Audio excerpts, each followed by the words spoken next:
নারায়ণগঞ্জের জেলা প্রশাসক, জেলা পুলিশ এবং জেলা আদালতের সামনে শেখ মুজিবুর রহমানের ৩টি ম্যুরাল ভাঙচুর করেছেন বিএনপিপন্থী আইনজীবীরা।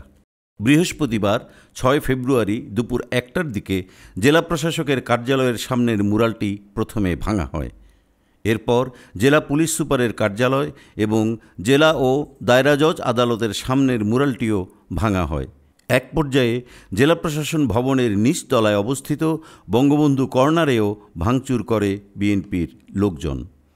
এ সময় আইনজীবীদের নেতৃত্ব দেন মহানগর বিএনপির আহ্বায়ক অ্যাডভোকেট সাখাওয়াত হোসেন খান ও সদস্য সচিব অ্যাডভোকেট আবু আল ইউসুফ খান টিপু।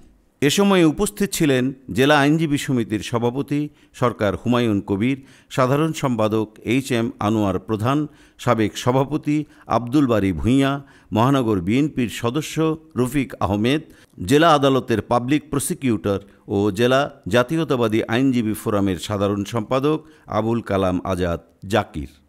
এ সময় আওয়ামী লীগ ও শেখ হাসিনার বিরুদ্ধে নানা স্লোগান দেন তারা।